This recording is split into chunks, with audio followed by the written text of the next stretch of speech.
Hey, what's going on, guys? Welcome back for another killer episode.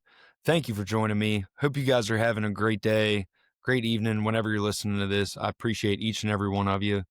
Guys, if you're a loyal follower of the podcast, please share an episode, comment, like, subscribe to us. Got a lot of good stuff coming down the line. Today's exciting episode, we are going to be joined by Brian Dombrowski of Wisconsin. If you haven't heard of Brian, you need to check him out. This dude is awesome. He's an absolute killer. Been at it for a while. Strictly mobile guy, hunts a lot of public land. And I couldn't think of a better guest to have joining us to dive into what separates good pieces of public from bad. You know, we've had some other guests in the past that are similar to this one, but this guy is just a wealth of knowledge and really a great conversation. We got into some really good stuff about what Brian looks for on public and what he's looking for on the maps. I know he's been successful in several out of state hunts too. So a lot to learn from this one. Get your notepads out. Before we get into today's episode, got to give a huge shout out to our sponsors that make this possible. Osseo Gear, make sure you guys are checking them out. I know we just got done a huge sale. Maybe they'll have another one here soon. I do not know. But if not, use code RUNGUN20 at checkout, save 20%. Also, huge thanks to Painted Arrow Outdoors, Lone Wolf Custom Gear, and Timberwolf Supply Company. Guys, I know Logan has only got, I think, another couple weeks that he'll be selling the Timberwolf supply stuff. So make sure you get over there. Everything is on clearance. He's trying to get rid of some inventory. So go check him out. Our quote of the week, this one is from Marcus Aurelius. And I really like this one. I heard this earlier this week and figured it was a great one for our podcast. So hope you guys like it. Quote of the week is, what are you so afraid of losing when nothing in this world belongs to you? Something a little bit deeper, a little bit of thought to that one, but I hope you guys enjoy it. Let's get into today's awesome episode with Mr. Brian Dombrowski. So what's going on, Brian? Pleasure to have you joining me tonight, man. Hey, thanks for having me on. Not Absolutely. much. I'm just trying to enjoy this super cold weather we got going on here. I know. What is this? Polar vortex in the beginning of freaking December? I mean, yeah, it's going to be below zero in the morning. So yeah. Well, we had -5 this morning. That was a rude awakening. yeah. This semi-southerner is not quite used to that, you know, in early December. So had a little bit of shock today working outside, but it is good. The deer are out, that's for sure. I'll tell you what, the best time of year's come up though. We got scouting season coming up. So amen. I know. I can't wait, man. I'm so excited to get out and start pounding some ground around here. Yeah. I hate to see the season end, but it's like it never really ends, you know. So it doesn't. Absolutely. So, Brian, I'd love to hear like just a little background about yourself. You know, this is our first time meeting, and I've heard nothing but good things about you, man. So, give us a little history of you. I'm glad it's all good things, because if it wouldn't be, it's not true. I'm born and raised in Wisconsin, central Wisconsin area, and been married 23 years. I have a 10-year-old boy, and I have just been probably since the mid to late 90s, you know, pretty much on public land since then. My dad didn't hunt, and my mom and dad got divorced or whatever when I was 8, so I never really had, you know, like a too big of an influence in the hunting side of things. My mom's one boyfriend that she's still with to this day. We leased some land outside of a place in Pittsville, and that's where I kind of got my feet wet anyway in hunting. And we lost that lease, and ever since then, you know, probably 18 years old or whatever, been on public. I got you. It's weird how that happens, isn't it? Yeah. It's like, it's always the best properties. And then by the time you're really good at hunting, you're like, man, I wish I had that place, you know? That's true. It's true. But I wouldn't have it any other way, because I like to roam, I guess I should say. Yeah. It's, you know, coming from being like last year, I had a lease kind of to myself. Like I expected to have like some guys maybe come hunt during rifle, but yeah, for the most part to myself. And it almost pigeonholes you, you know, because like, you know what a buck's doing, you know where he's bedding, and when you can't get to him, there's nothing that will drive you more crazy, you know? And it's like having public, you know, your options aren't quite as limited, you know? You're like, all right, well, I saw him come out of this draw, I'm going to go make a move on him, you know? And yeah, it's beautiful. It's endless. There's endless properties to hunt. I'll tell you, in Wisconsin at least. And, you know, some of these other states, a little more Illinois, maybe Iowa and stuff like that, but there's so much property to hunt in this state, or Michigan or Minnesota. You know, it might not be the ones people want to go to, but if you like hunting, there's places to go. Yeah, I love that. That's the funny thing to me is how many people talk about how we don't have much public land here in Iowa, and I'm like, It's what are you yeah, talking about? Like, are I mean, maybe it's just me because yeah, I mean, where I grew up, there wasn't that much, and now like yeah. Kentucky was, it was okay. There was a lot more public than Maryland, but I'm like out here, I'm like, wow, this is crazy how much land you got to go mess around on. So I can go in my backyard. It's public. So yeah, oh, that's epic, man. yeah, That's I mean, epic. there's everywhere it's public around, you know. So Yeah. it's nice. Yeah. So And that was really like the big thing I wanted to, pick your brain about today, man, is just like how you go about, picking these pieces of public. I don't think you touched on it, but no, you're really good at hunting out of state as well and picking up on spots. And I feel like that probably has a lot to do with what you've learned in Wisconsin and applying, that same knowledge to out of state hunting. So, you definitely. know, kind of like maybe just start us off on what you kind of look for. I think that's one thing that a lot of guys really struggle on, especially newer guys, is like what makes one piece of public better than another. So you know, I've been doing this, 30 years almost on public, and long time ago, I wrote down something. I mean, I wrote down criteria on a piece of paper, and one of them, it has to be able to hold a mature buck. There's not too many properties that allow that, um, based on the size or the pressure. Over the years, I've been able to come up with like a catalog of properties throughout the state here that I can constantly go back to check or, you know, based off that. There's not too many properties that are going to, that I know of Right. based off the pressure and everything.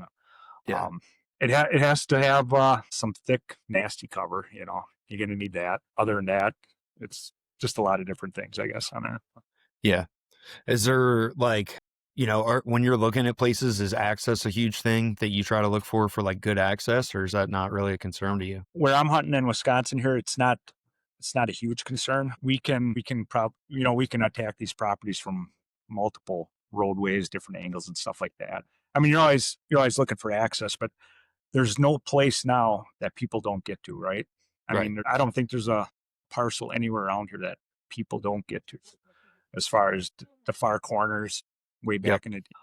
When we're talking about access, I'm thinking of more, maybe creek access, walking down creeks, covering your ground scent. I'm thinking more of how's everyone else accessing that property? How is that deer that I see the sign from off-season scouting? How is he able to, how's he getting around in there based Right. off of other people's accesses, I guess. But as far as an individual hunt, you're looking at how to access that property on an individual hunt. But Right. Right. Yeah. I mean, that's the one thing I've really tried to apply here in Iowa is like getting creative with access. Cause, not to talk crap about like Iowa hunters, but I feel like a lot of them just are kind of lazier a little bit yeah, to like, just to be honest. Like, I don't think that a lot of people are as concerned about like having really good access into the public. So if you're willing to put in the effort, you can yeah, backdoor a lot of these people and have them push the deer to you. correct. So that's something that I've keyed in on, but it's like, it's really hard for me out here, I guess, like to distinguish if it's a deer I want to kill or if it's a solid 130 or a 140. I mean, in all honesty, I'm like, I've set the bar here at like a 150 plus, and I have a harder time like distinguishing like that sign, when you're looking at like a good 3-year-old versus a 5-year-old. Like, what are some things that might, like when you're scouting, that you look for that help you distinguish an older buck? So I'm looking for a big rub. I mean, honestly, that's my number one thing. A big rub or a Okay. big sight, it's a big track, big sightings. Yeah. Something. Um, I guess we can go back, to picking the property. If it's a new property for me, I'll pick out a few key spots on that property. Let's say Hmm. we got 400 or 500 acres. I'll pick a few different spots and I'll check those spots. And if it doesn't have the sign I want, I'm out of there. But Okay. I'm I'm looking for just big sign in general. You know, Right. Now. we don't have a lot of these 160s running around here. Those are Okay. very, very far and few in between. So it isn't easy once you see that sign around here. It's easy to, you know, Well, the hard thing I'm having is like, especially here, is like you've got so many really solid antler structure on younger deer, Yeah. so it's like they're laying down that sign that in my mind is a big deer. And then you see them and you're like, is it him or is it another Yeah. deer, I've and I'm conflicted, but I mean, I love it. I do enjoy that part of it, but it's like, I'm just trying to maybe soak something up from you that's like, that screams big deer. I was kind of maybe hoping for something other than the rub, because it's like, yeah, it's obvious, but have you ever had big deer maybe not rub big trees and like they're rubbing littler ones? Like, is there something you'll see, like if you see a sapling or something, will that turn you on? That'll turn me on. Early season, Yeah. I'm not looking for a big rub. I'm looking for brush rubs, Okay. where they're shedding velvet, during Yeah. the season. Outside of staging areas, that kind of stuff. I base everything off my postseason scouting. You Yeah. know, that'll put me in the game. The in season scouting will determine. That'll put me on them. Is what how I like to say that. But I love rubs, Yeah. and I find one of those, and then I can pretty much map that buck out on how Right. he's moving through the landscape Right. Buy his rubs, and just by kind of his figuring rubs. them out. Yeah. Yeah. Okay. I mean, I Yeah. think a lot of guys do that, but That was the hard thing for me this year, especially here, because like I didn't have postseason, so I'm mhm, like just strictly just going off of like instinct and kind of like, okay, I could yeah, imagine a giant being in here. It's got everything he needs, yeah. but it's just tough because it is, it is Iowa, so it's like you don't yeah. know. I'm learning as I'm going too, so You're gonna have big tracks, big rubs, big poop. yeah. I mean, Oh yeah. there's gonna be some big sign in there, and that's what I do in Wisconsin. Out of state, it's just like a speed scout free for all type deal. I usually do out Right. there. I Yeah. don't run cameras or anything like that. It's just on Hmm. the fly type scouting. I gotcha. You know? Well, when you do some of these out of state trips, like let's say you went to a new state for Mhm. some reason, would you go there like ahead of time and plan for that? Like, would you go out there in March and try to do that? Or do you enjoy kind of like the challenge of just, all right, well, hey, I'm going to go wing it out here in October or November? Both. I went to North Dakota for 14 years, Hmm. and I didn't go this past year, but I would not do any scouting at all before I got out there. Never have. I never made a separate trip out to North Dakota and scouted. And usually within a couple of days, I was on something really nice. That's awesome. And I was literally covering ground. And how I like to do things is when I'm scouting, by the time I hit that, the border, I'm scouting, I'm looking, you know, fields, food. I'm looking to see how dry it is out there, because that's gonna be a limiting factor. And Hmm. then then I start stacking spots, Okay. kind of like culling fish Yep. in a bass tournament. I find a spot, mark it down, scout, and I try to get like a list of spots to go out there. But that's how I handle like North Dakota. Yeah. Illinois, I went down there this year, ran down there with Matt Lair, Hmm. he'd Mobile Hunters Dojo, Yeah. and we did some scouting down there, and we ended up on a parcel. I maybe walked for a half hour or something like that this year before we got down there, Hmm. and that was all on the fly. It was kind of fun. Yeah. Every parking lot's full, down in this spot. And the first night we get down there, I just want to see how the other people are hunting. So I'm Hmm. walking the tops of the fields. I got whistled at 3 times, and I seen another guy. I mean, Talk about high pressure. Yeah. it was pressure. Yeah. I'd walk around, and a guy would whistle at me, and I'd walk over here, a guy would whistle at me, so, but that was good to do because I needed to know how the other guys were hunting, Right. you Right. know, and Were they close? What did you find? Did you find them deep or what? no, no, No. I mean, 90% of these people are hunting edge of fields, Okay. you know, Yeah. they're on these edge of the fields, they're on top of on the tops. Where you'd expect them to be. Yeah. You got, you got to start somewhere out there. Right. Right. So I'm with you. I'm with you. that's, so I took a nice walk, and then I knew how I had to hunt the rest of the week, Hmm. you know, scout all day, hunt in the evening and stuff. But Yeah. I was able to get on some stuff pretty quick out there though. Yeah. That's, it's cool you said that too. Cause like that's what I did in Kansas this year was I sped around. I spent a full day just scouting this one big area Yeah. of small parcels, and I would separate them by the color on my Onyx pins. And I kind of like, then I had like this group of 5. I was like, I want a top 5. And then when I come back, I want to be able to bounce around and see, Yeah. what I got. And I had a number 1, 2, 3, blah, blah, blah. So It's cool to hear that. That was definitely, I felt like I was on the right page doing that. At least then I wasn't going in completely blind. No, yeah, correct. Yeah. So, to touch back on like how you pick a parcel, like how important is it for you to find like smaller parcels versus big ones? Do you try to tend to look for like, okay, I want a 3,000 acre piece or I want like a 200 acre piece? Wherever that sign is, I don't Okay. care. I don't care how big it is. It Okay. could be 5 acres, Right. 13 acres. Yeah, I don't care how big that parcel is. Okay. But in my home state here, I try to have kind of a home range Hmm.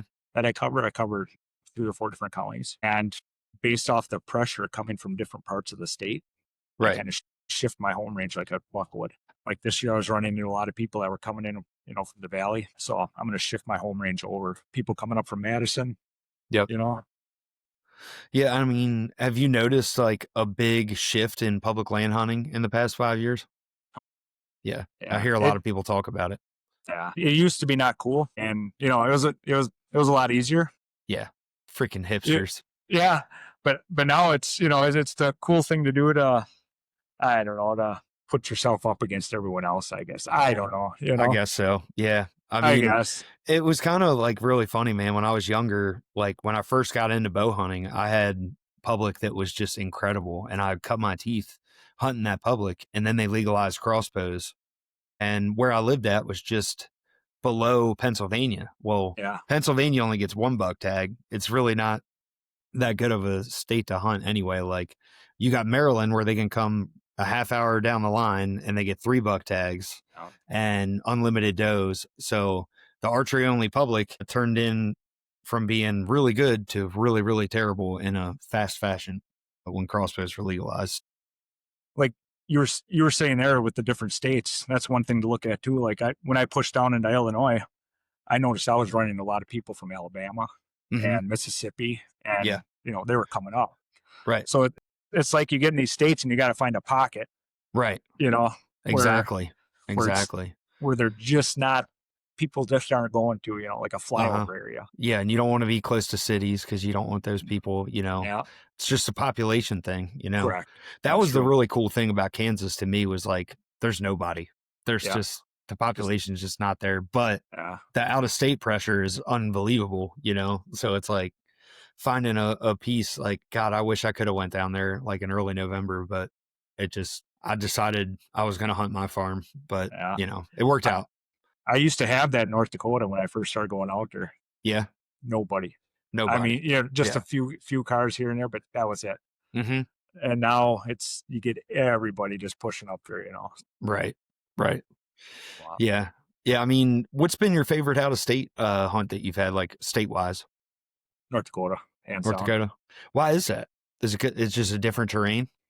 It's a similar terrain. I have some of that stuff here. I mean, there's some hills where I hunt out in North Dakota. It I have more of a deer's playbook out there, Yeah. if you know what I mean. Like there's bigger areas where I can actually go toe to toe with the deer, Right. rather than a Like, more of a timing hunt on a smaller parcel. yeah. You And know, why is that? Is it like just smaller blocks of timber and wide open fields? I mean, I've only been through certain parts of North Dakota. yeah. And I mean, what I saw was just wide open. I mean, and There's just there's a CRP. there's a lot of timber where I'm going. Okay. Okay. I got you. That's Yeah, why I asked, because I'm like, yeah. not to be ignorant, but I just don't know. There's a lot of timber where I'm going, and it suited my hunting style because I wasn't the type that was running cameras out there or glassing or any of that stuff. Like most Yeah. people go to North Dakota where they do the glass. They're sitting on Hmm. a few. I was getting into that bigger timber, and I was breaking that stuff down and finding these little areas that people weren't getting. Right. I mean, Yeah. they're not going to spend the time, and so I learned some, pretty, throughout the years, I've learned some pretty hard areas to hunt, and there's some giants out there. Oh, I know. I've seen you haul a few of them out of there, man. What Yeah. what was funny was Johnny Stewart was out there this year, and it showed him in a field, and I knew what field he was in because I've shot deer right there. No Just kidding. yeah, Oh man, that's there funny. was, I knew the grass, the tree, and the brush, and it's gotten to the point where someone will shoot a deer out there, and You're within these like, couple counties, uh-huh. I You can pretty know. much, yeah, I kind of know where he was. I got you. That's But wild, man. yep. Yeah. Yeah. I'm really excited living here, especially to start doing more of that stuff. I think we're in a great, like, little intermediate location where I can jet, 5 hours, 6 hours this way or that way and get Yep. into some really good deer. So you spent a lot of time, before we started recording, you were talking about you hunted a lot of ag and stuff. I mean, where does your it's kind of different. Like you don't get as many guys that hunt ag and a lot of timber too. Like Mhm. I feel like many guys kind of like put themselves in like one category or the other. What are some things that you've learned? Like, will you still hunt a field edge if you're hunting, fields and stuff like that? Or do you primarily want to be in the timber? I won't hunt a field edge unless it's like a CRP type field. Okay. You know, I don't have I don't have everyone hunts field edges, so I kind of stay away from them. Even on public, there's some public that have crops on them, and those get just piss pounded. So I just stay away from that shit. But it's yeah, I kind of stay away from that. I But got you. I hunt some different areas. I used to hunt up in the Nicolay Chequamegon National Forest up north, gun hunt up there. So like some of my influences back when I was growing up, you had the Benoits from out east, Yeah. like Lanny, you know, Uh huh. I got their book and stuff, and that's pretty cool shit. You know, Hal Blood. You know, so I got different influences for different types of hunting. Yeah. You know, even Yeah. Andre, and we had Greg Miller, Rubline Secrets. Yep. Eberhart and all that stuff The growing old up. school So stuff, man. I know. I'm that's where I sure. grew up. Yeah, I'm sure a lot of people like I know about it. I mean, my dad was huge in the Benoits and all them. Yeah. Not to butcher their name if that's not how you pronounce it, but I always wonder how they have it. I know, right? That's what my dad always said, so I just picked it up from him. But Yeah. he did a lot of that, and we had a place in upstate New York that we could do a lot of that kind of hunting, and it was really cool. Yeah. I never was able to get on a big buck, but there were some giant bucks around where we Oh, were in the yeah. Adirondacks and stuff like that. It's Yeah. tough hunting, Yeah. but it Yeah. shapes you, Those. like Oh, it's really interesting, like just the diversity that when you really put yourself out there and just taking those little things and applying them to other areas, like yeah. I'm excited to go out here. Hopefully we get some more snow because I love hunting in the snow, man. It kills me that I don't have a buck tag right now. Yeah. I'm like, I almost want to just go shoot a doe, but I don't have the freezer space. Yeah. Just that cold wet. Older you get, the cold weather, that kind of sucks, But I, I don't know, man. I'm still mad at them, so yeah, it don't uh, bother me. I'm just happy being out in the woods, and it's beautiful in the snow. I just love seeing them come in, and when they're all bristled up and oh yeah, brushing the snow off them. Yeah, but I feel like we're getting off track. Sorry, yeah, yep. I got my ADD brain just You thinking got a about rant. hunting in the snow. Yeah, Yeah, sorry, got a little carried away there. You that know, works. as far as like you know, other people hunting public land, we've kind of touched on like some of the mistakes that you've seen. Like, what are some other things you feel like you've noticed over the years, other than people hunting field edges and stuff that, guys have gotten wrong on hunting public? Or I feel like there's a lot of people nowadays going really deep, and then you hear Mhm. about a select few that are just starting to hunt the perimeter closer to the roads and stuff like that. Are those like some tactics you've kind of applied? Yeah, definitely. You, the biggest thing is you got to follow the sign. Yeah. There's people that have this preconceived notion. You got to go way back deep. You got to go over here. You got to, just wipe the slate clean and you just follow the sign. And I mean, it's as simple as that. That's the way I've always done it as far as that old school, just scouting. Mm-hmm. And, but I think people get that wrong where they, like let's say early season, there's no reason to push in too deep if that deer isn't deep, Right. but they're going way to hell back in. They're blowing through all the good stuff, trying to Yeah. get as far back as they can. Yeah. Uh, but there's a lot of guys doing it though. I mean, a lot of guys hunting public now, and there's a lot of Yeah. pressure. Yeah. No, but I mean, do you feel like that's kind of the major thing? Like people are just not reading the sign properly. Like they just don't have the woodsmanship. Yeah, that's a big. There are a lot of younger guys out there, so yeah, they don't have the Yeah. experience and stuff. Yeah. So And I mean, YouTube just portrays this. You got to go 2 miles deep. You got to be Cam Hanes. You gotta do, there's a huge push on mobile hunting now, but it's just weird to me. I just don't feel like I see that many people doing it here. okay, But I maybe I'm wrong. Maybe I'm just yeah, not out there enough. I I think even I went through this. When you get out in the woods, you want to conquer it, right? You want to conquer the woods. You want to bust through the brush and just Right. get out there and stuff. But I've learned that you have to, there's kind of a flow to the woods. Mm-hmm. You know what I mean? Yeah. Yeah. And you need to be able, like you ever walk in the woods and it just kind of takes you a certain direction.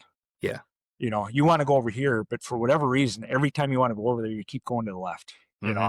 because of the way everything, there's just a ebb and flow to that woods and how are things moving out there. Yeah. And I don't think a lot of guys have that feeling, and which comes with a lot of time out in the woods. Yeah.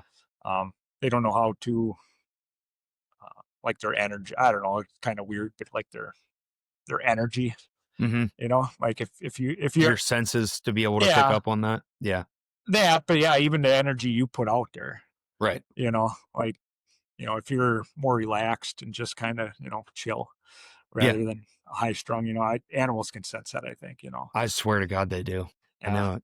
Last year I really struggled and it just got worse and worse because I'm just stressing about not shooting a deer. And I had the Yeah. come to Jesus moment of like, you're putting way too much like thought into this and you're not making it fun anymore. And then like, No. I kind of was like, you know what? I'm just going to go enjoy myself, whatever. The weather's right. Let's just Yeah. wing it. And now, especially this year, like it's just been on them like consistently. And it's like, I'm just having a ton of fun and I'm not Yeah. overthinking it. And I'm like, this is a good spot. I'm just going to go for it. Yeah. Like I'm finally kind of understanding how my system works for me. Yeah. You know what I mean? And I think there's a lot of people that really struggle with that because they just haven't put the time in yet to understand that. Like, Yeah. it's easy for somebody to listen to you talk about it, but they don't understand how long you've been doing it. Yeah. And it's so hard to like put into words what you're experiencing. Yeah. Even let's you know let's take. I went to Illinois this year. Got a nice deer out there, and that was a neat hunt because whenever I had a whole week to go out there, and just kind of immerse myself in that property, and it was kind of nice. You just pack your lunch in, Mm-hmm. get your morning sit, you get a feel for what's going on, and you get down and you're doing your scouting. But you kind of have an idea what's going, with the deers you want to be after and stuff. So you're scouting those creek beds. You're just reading that sign and kind of triangulating how everything's pointed up to that little knob up there in that thick shit where he's bedded, and Uh-huh. go up there and kill him. So That's right. You just, and it's really cool too, because you almost get this like hunch. You're like, if I was a big buck, I'd be up there right now.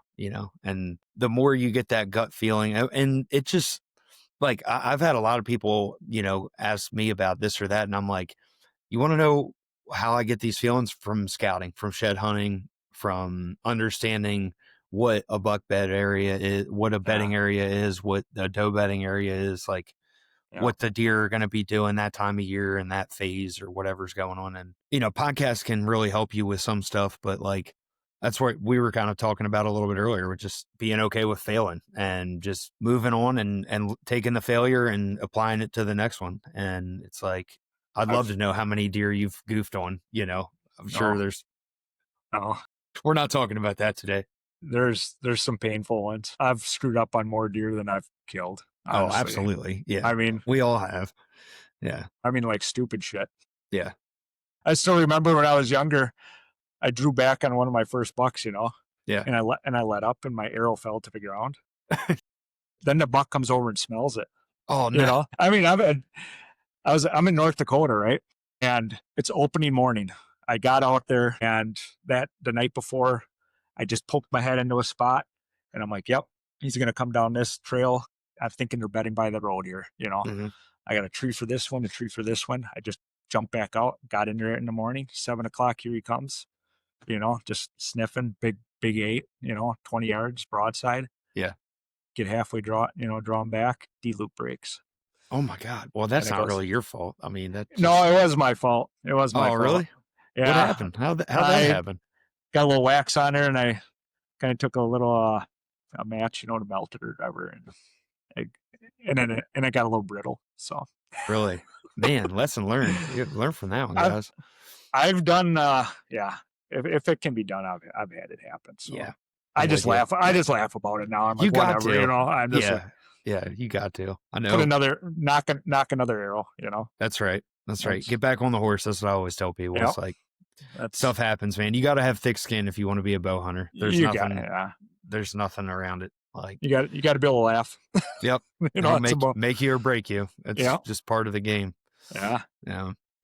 You know, one thing, like I went and scouted Illinois a couple years ago, mhm, and it really, it was almost like an overload of just so much good public land out there and like cover and this and that. Like, I think the biggest thing I struggle with is with when I was out there was like whether to hunt the CRP or to hunt the really big timber.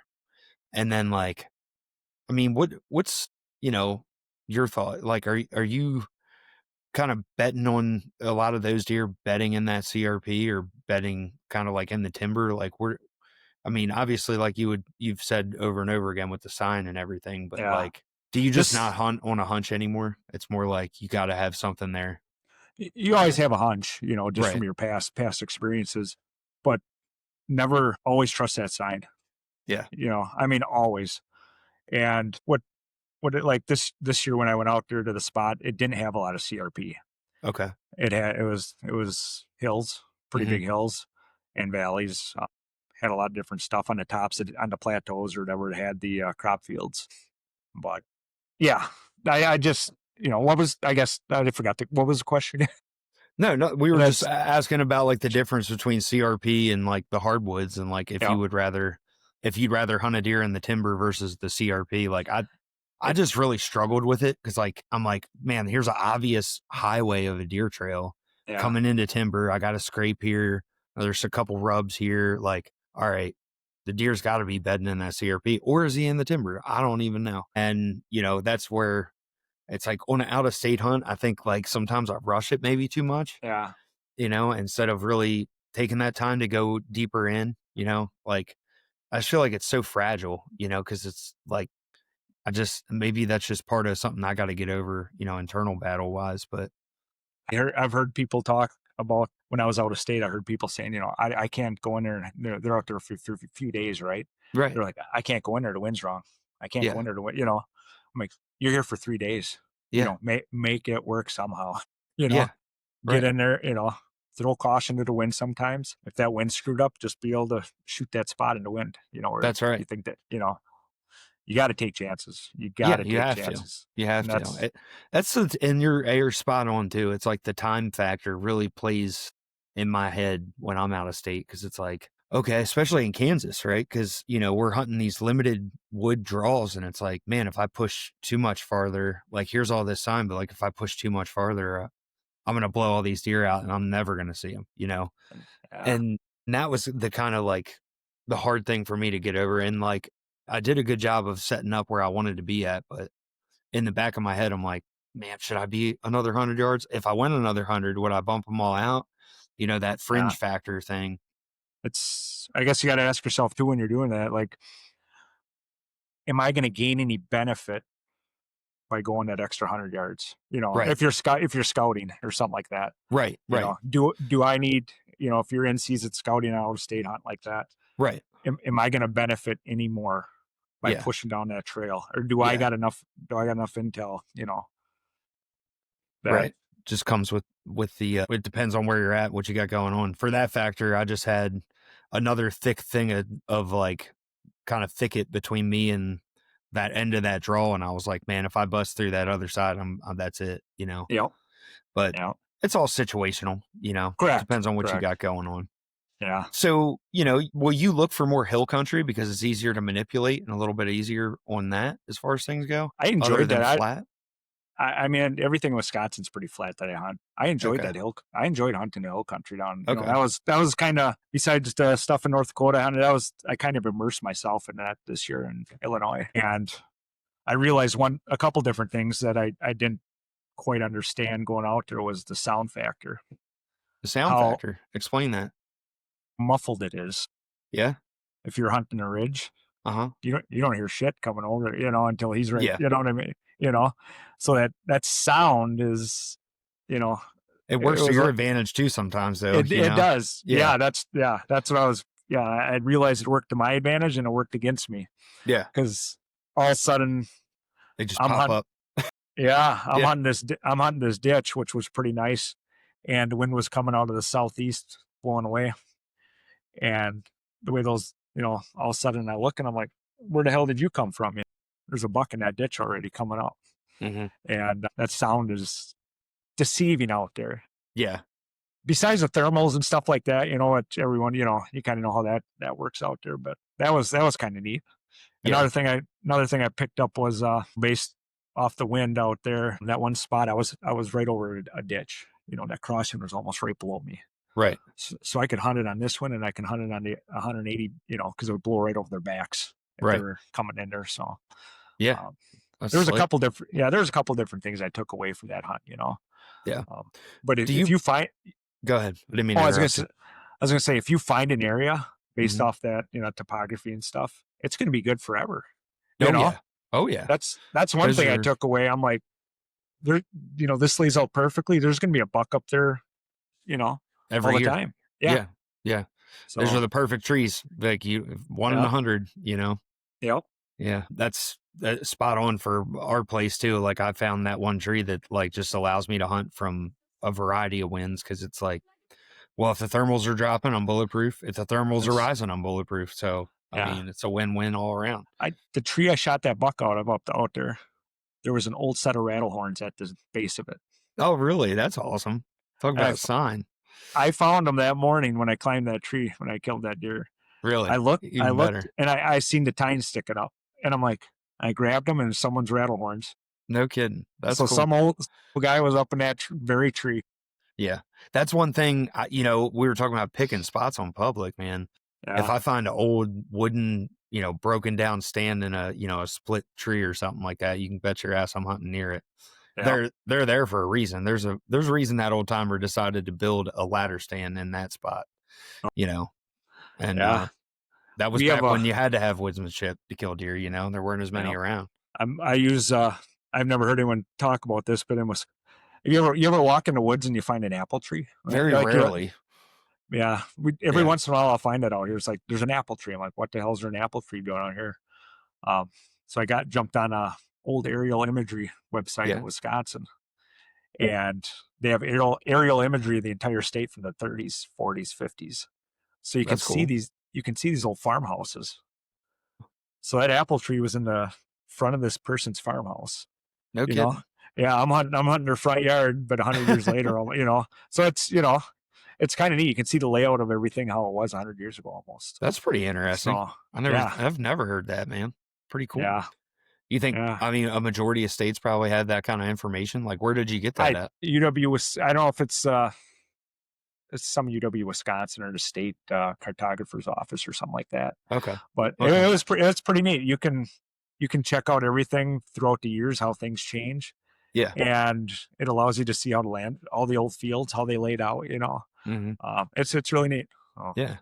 Yeah. I mean, there's a ton of public land that used to be private, there's always all, chunks of all of all the this, yeah. time. Right. Yeah. You know, where you live at, you mentioned actually earlier, like with hunting a lot of swamps and stuff, like Mhm. how much different do you feel like I hear a lot of people talk about hunting swamps and hunting, deer. It's a little bit easier to find those beds because they're just isolated like that. Yeah, Is that BS? for the most part. I Yeah. mean, there's swamps, cattail swamps. They're gonna be bedding on certain spots, because Okay. that's the only dry shit out there. Right. There's a lot of marshes out here that it's like its own little ecosystem out in these marshes. Okay. You take a few thousand-acre marsh, and Right. its own little world out there. Right. You got Especially in the this. winter, that's the thing Uh, I'm learning here that I took for granted, but like hell, everything's frozen. yeah, There's no reason they can't go get out in a secluded area. Like, I mean, it's like a buck heaven. Nobody's yeah. going to get to them.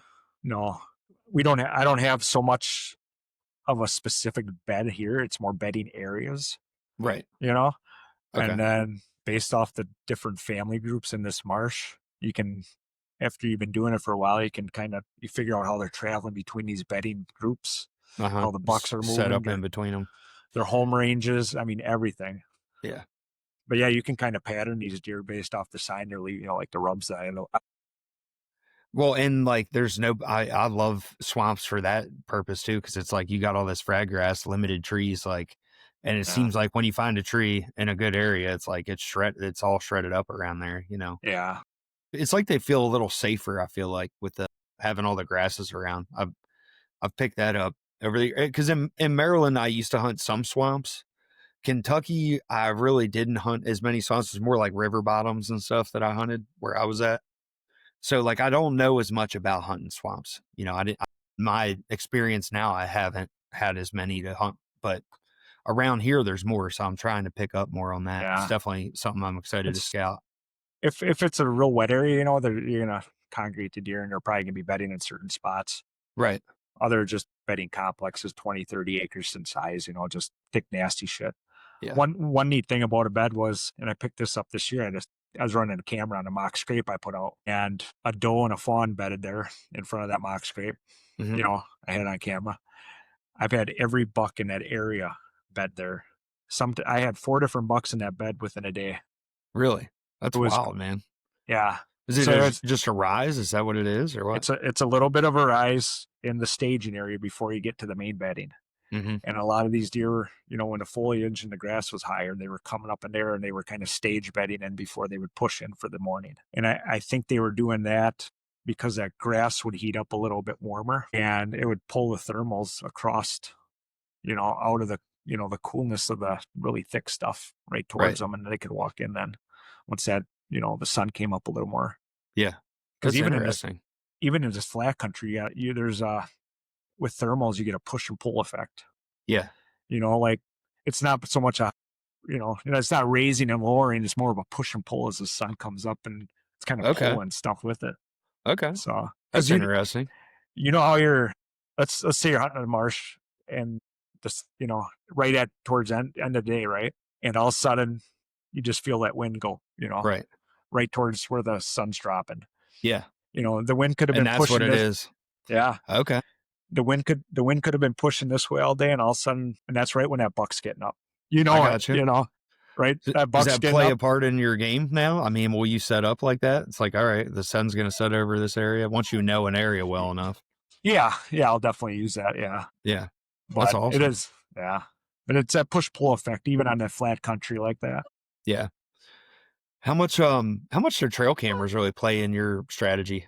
Are you a big trail camera guy? Yeah, in Wisconsin, I'm running probably 15 cameras. Okay. I got one or two cell cams I run, and I'm doing that primarily because I'm looking for a better quality buck. Okay. I think that's what trail cameras allow a person to do Yeah. to find a better quality deer. Yeah. Out of state, I don't run them at all.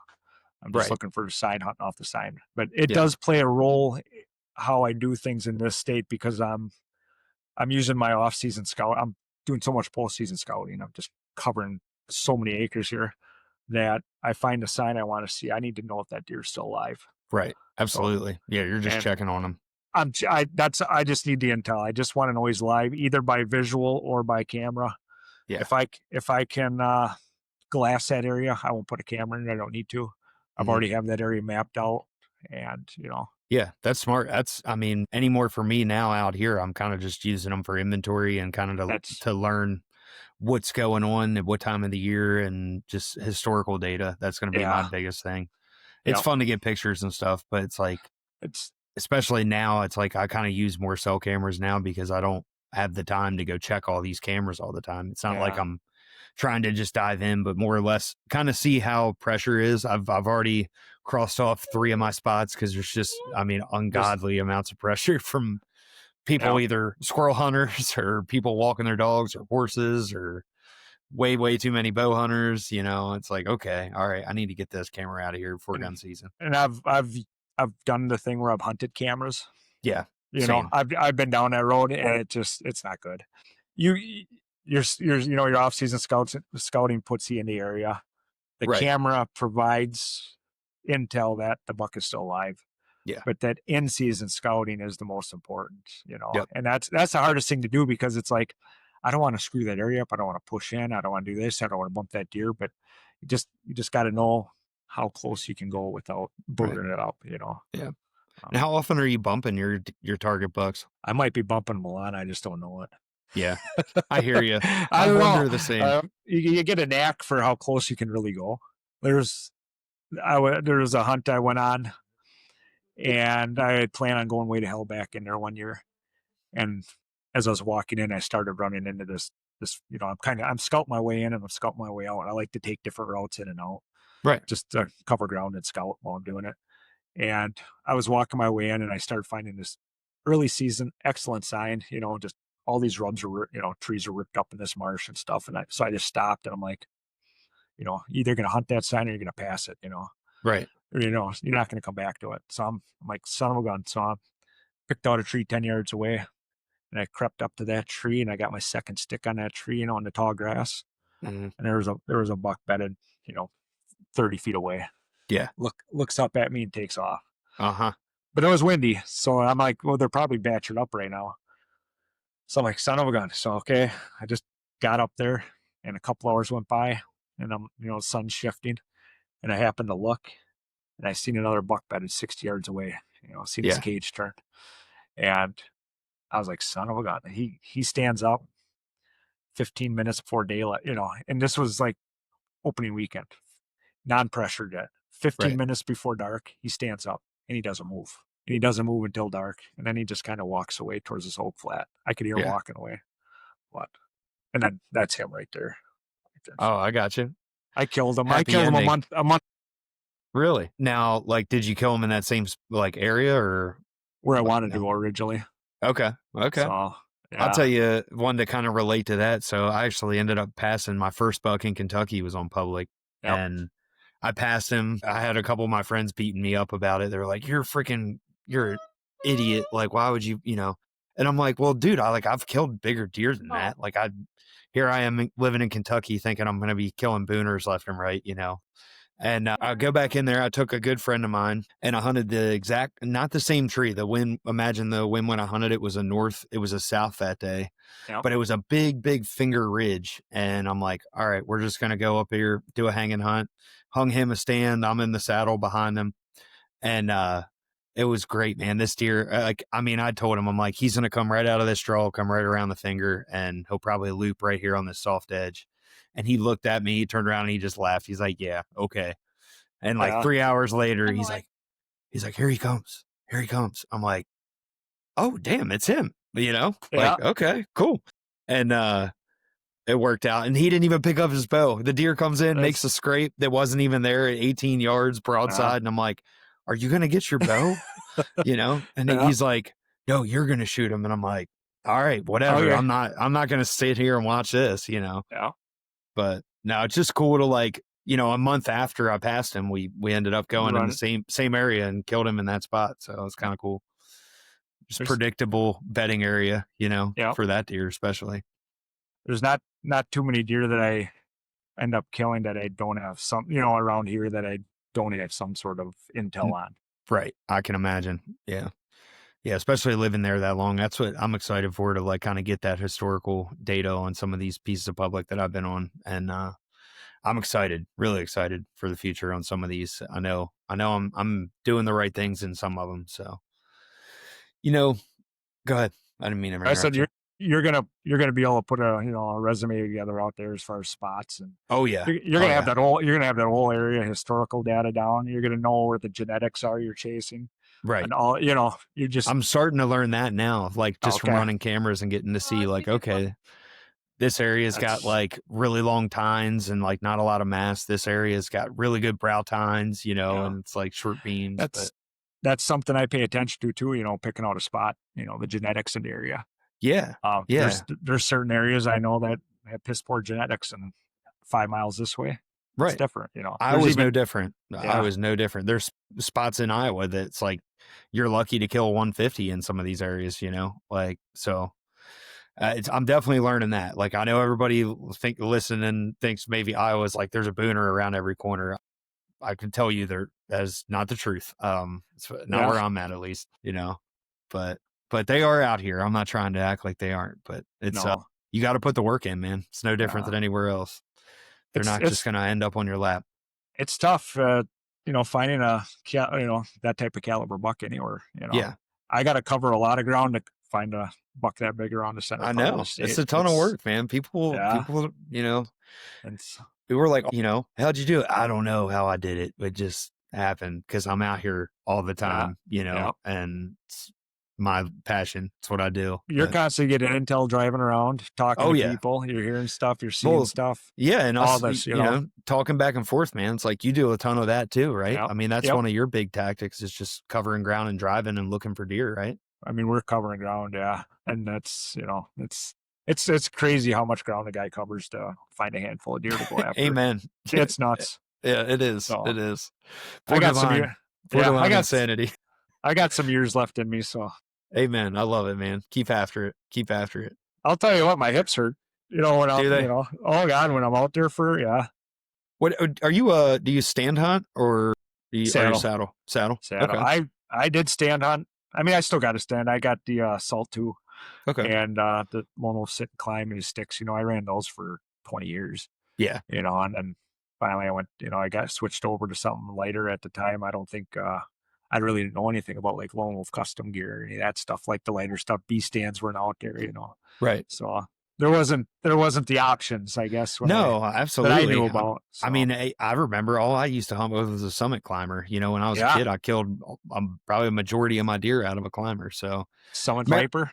Yep. Maryland was different though. There was a lot more good oak trees to get in, a lot more good timber. Kentucky was really where the saddle shined, just being able to pick those little trees apart that you could get into and thicker cover. But kind of to touch on that, man, with you, like, do you find the saddle a lot more comfortable for you? Or sometimes I wish I'd, be sitting down somewhere, but I have no problem sitting all day in a saddle.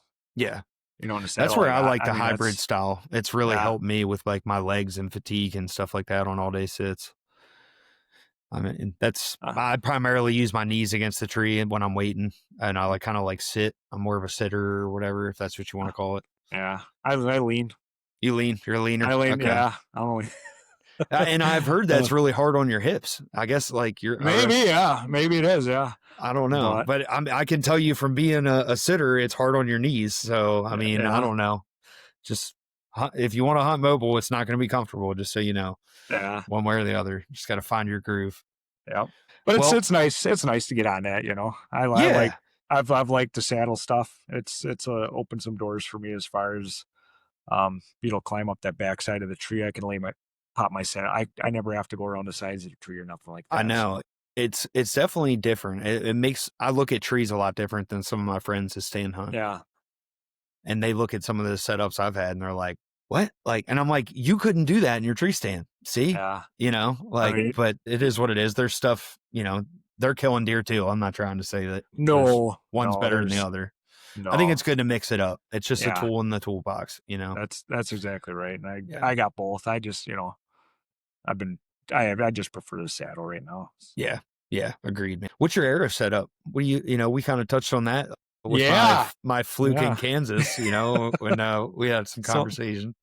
So I went down a rabbit hole a few years ago. I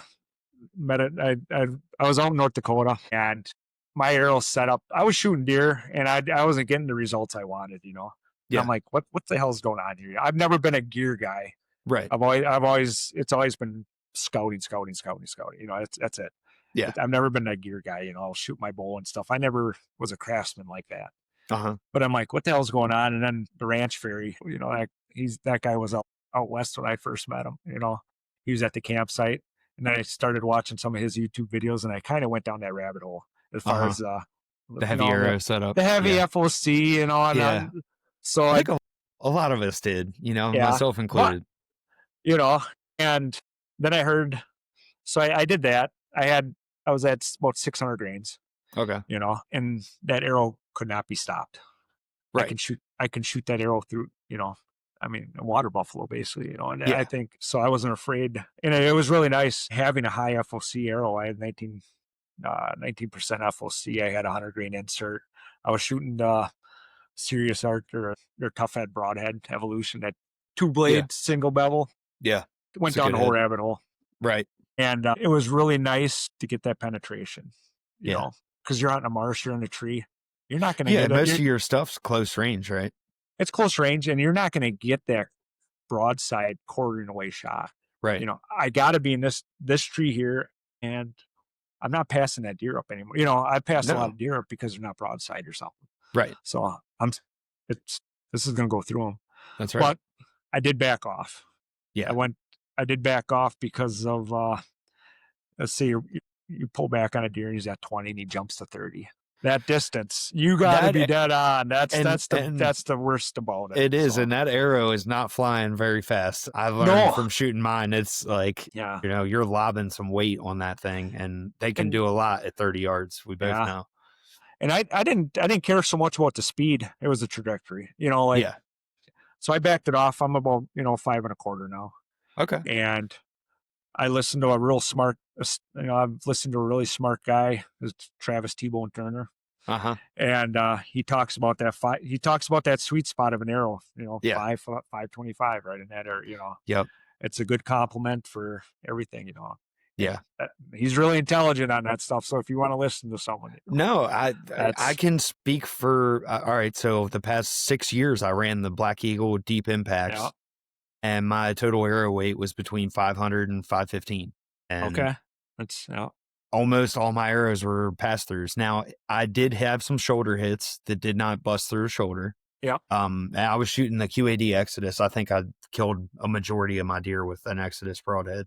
yeah, But then I went full bore, and I had a 600 grain arrow set up, yeah. and I shoulder shot one, and it didn't bust through, and I'm like, this is retarded. I'm like, all right, well, that rests my case. I'm just gonna get rid of this whole arrow setup for the next So year, what- and then now I'm what was- shooting Yeah, even lighter. Now I'm shooting 420 grains, yeah, and it did not.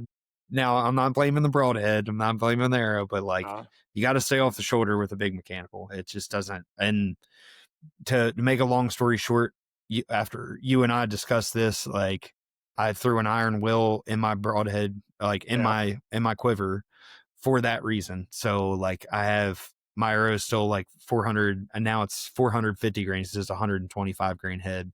Yeah.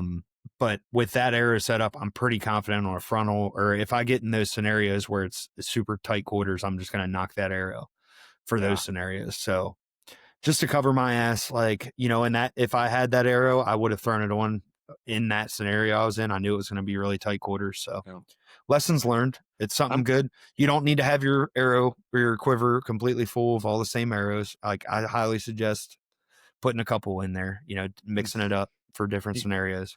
And I'm confident in that setup that, I'm to be confident in your arrow setup and Right. that it can do what it needs to do. Yeah, confidence is everything, man. It's huge. Is then you're not second guessing anything during that shot where Correct. and stuff happens, and no two shots are the same generally. I mean, I've never had deer die so fast. Yeah. I've never had, because everyone's talking about mechanicals and blood trail, Right. These deer are dying like, they're dead 50 Right. yards, the last time. Yeah. They're just, Yeah. it's crazy what, I mean, I got to say that for shooting the mega meets, I mean, they kill, if you hit the deer like bad, it makes a huge wind channel. If you hit them good, God, they die in like 10 seconds. I mean, it's incredible. I mean, just shoot your deer in the right place and you'll watch them die. I mean, but for your scenarios, for tight, thicker stuff, if I was in your shoes, I think I would definitely be running a heavier setup. But out here, I'm hunting a lot more open stuff. Okay. And then that way, if I am hunting really thick stuff, I'll just knock that iron will. Yeah, I basically built my arrow setup for the stuff I hunt. Yeah, no, and I think everybody should do that, be tailor-made for what you're hunting. That's food for thought for everybody. Yep. Dude, I got a couple little random questions, and then we'll wrap this one up. I really appreciate your time. Yep. So what would you say are like 3 of the most important character traits that, a newer hunter should have, or should, make sure he adapts to what he's doing? First, I think the most important is persistence. You got to be persistent. Yeah. You can't expect something to happen right away. You got to, even when I'm hunting, it might take 30 sits to knock down a buck around here, Yeah. You got to be persistent. It's going to happen, trust yourself. It's eventually, just keep at it. That's probably the most important trait that I can think of. The second would be I used to get real high and real low during the season as far as your emotions. Mhm. You know, got a buck, you're screaming, yeah, like this, Right. or you're really down on yourself. You just have a nice even temperament, you know, good attitude out there. Those two characteristics, persistence and that even keel temper, Right now, I'll shoot a deer, and it's just kind of a cherry on top of the seat, Right. of the scouting, I'm expecting to shoot a deer. So it's like, you know, you smile, and you're just, but I don't get that. I'm just not screaming or, which is okay. You go through different things, Yeah, but I'm kind of emotional. it's, I don't know. yeah, yeah. I don't know. I've been doing it myself, for so long. So I'm just, Yeah. just kind of give them the nod and you Yeah. know what the process that you're doing is paying off. Right. I think the last would be, I don't know if it's the right word, but inquisitive. You're always looking for more, asking yourself questions out there, like reading that sign. You're like, why did he do that? Why did he do this? Yeah. Or what's over there? What is this trail? You're always Thinking. wild tangents, and that's led me to a couple different things as far as, so you run across a scrape in the woods, right? And Right. you think it's random. Yeah. You're like, what the hell is this random scrape doing here? And you start looking around and you come back to that spot. You're like, why is this scrape here? And all of a sudden you kind of look up the ridge and like, son of a bitch, there's a buck up there. Yeah. He's bedding up there. That's his scrape. Uh-huh. And he's checking this area He's out. just watching it. Yeah. Yeah. So you think stuff, and you don't find that stuff without being a little inquisitive, and Right. um, even that, like this year in Illinois, there's a scrape line going down a field edge, Mhm. and I'm looking at, I'm like, but all of a sudden I seen a rub 5 yards into the woods right there, Yeah. you know, and maybe most guys would say, oh, it's a rub, nice rub. But I'm like, why was he sticking his head in there? Why was he pointing in that direction, sticking his head in that direction? Right. These deer are really efficient. They're not just going to go randomly go in there. So Right. then I poked my head in there and I found that faint trail that was about 30, 40 yards into the woods. That deer could just stay in the Just cover. beeline. Uh-huh. He can cruise that whole side. And let's say you got a southern wind, he can cut all those doe trails coming right to that field. He's going tick, tick, tick, Right. tick, tick, Yeah. and he's just being really efficient the way he's moving through that property. I think that's another, you gotta want to learn to be inquisitive, I guess. Absolutely, So man. No, I you love do, that. you do those three things, you're gonna Yeah. have a good career. Hey, heck yeah, you know, man. No. I love that. persistence, wanting to learn, be inquisitive, and just be even keeled, I guess, out there. Yeah. Just kind of like a machine almost. You just keep going. You keep Yep. going. Till you get So there. That's right. until you I get there. always try Yeah. to tell a lot of my younger friends, I'm like, look at your season like you're going to have one opportunity and make it count. Yeah. And just keep going until you get that opportunity. It'll happen. Yeah. Yeah. Yeah. And that's the hard thing for people to know is you might get one opportunity and that's it. Yeah. Yeah, it is. But You that's the know, way, that's just the that's reality. I mean, yeah. but you're not going to get it by giving up, So got No, to stay persistent. I love it. you'll be going out there and it's crazy how much time you're out there scouting and all this crap for one opportunity. Yep. You better You make know. it count. That's right. Yeah. And a lot of times on that hunt, every time, when you're shooting a deer, that hunt comes down to like a razor's edge. Yep. There's a tipping point when that buck's coming in that, you can tell yourself, yeah, you're dead. I'm gonna, or That's right. Game there's a, on. Yeah. there's a tipping point. It seems like, Yeah.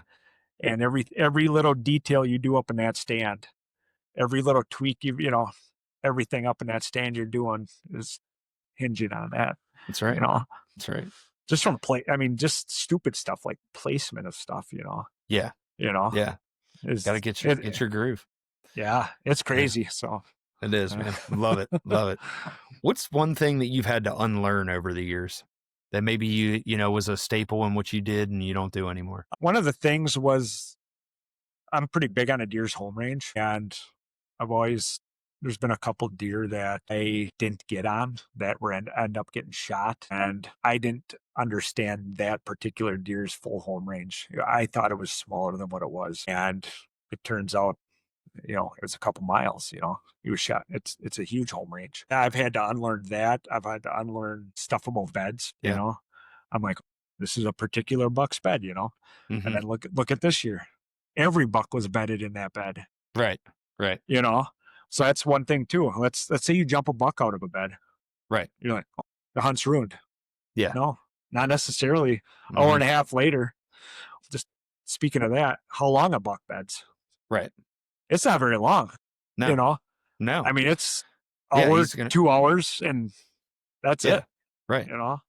So I've Right. had to Who's unlearn to that. say he's bedding there at nighttime and not during the daytime? I Yeah, mean, you don't know yeah, unless you go feel it and it's warm or something. yeah.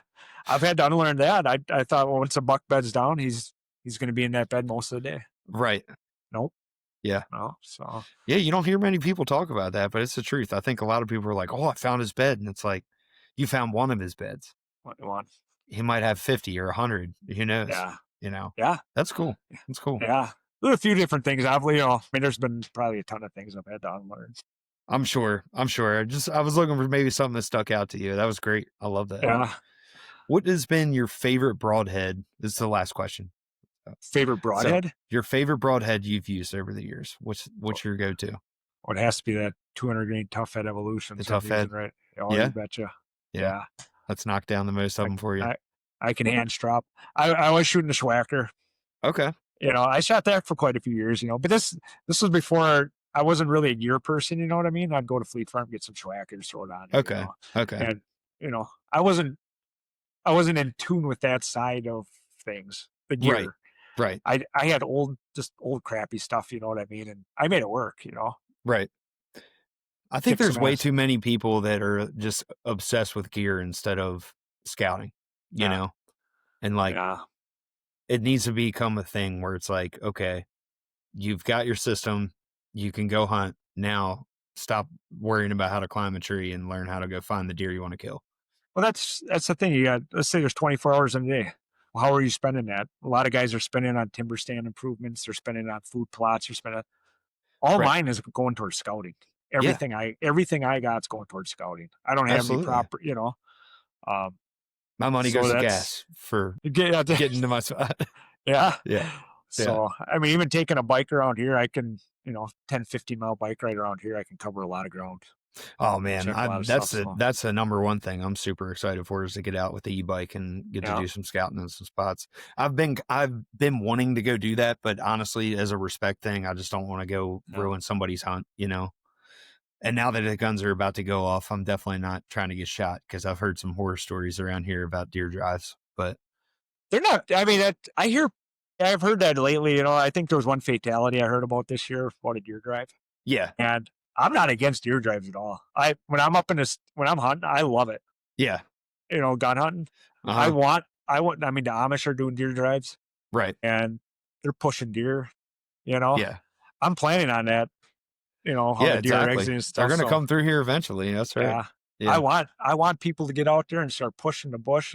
I want stuff to get moved around during gun Absolutely. season. No. Well, Brian, thank you so much for joining me tonight, man. It was a pleasure Yeah. having you. Really, really enjoyed this one, dude. How I can our listeners keep up with you, man? I'm Instagram, at Shadow Pursuits. Shadow underscore pursuits is how they can get a hold of me or see my content. Yeah, yeah. We'll be sure to tag you in Instagram and all that stuff. But just favor for some of our listeners or YouTube. I'm gonna put this out on YouTube too. So Yeah, yeah, man. appreciate you having me on. It was Oh, awesome. absolutely. No. Hey, look forward. Maybe we There it have you on is. here again sometime in the future, man. Love to have you Yeah, again. I'd Enjoyed love to this do evening. it. Yeah, pick Yes, a sir. topic and so. Yep, definitely. I know we were kind of all over the place on this one, but man, I loved it. It was a really good conversation. So thank you I again.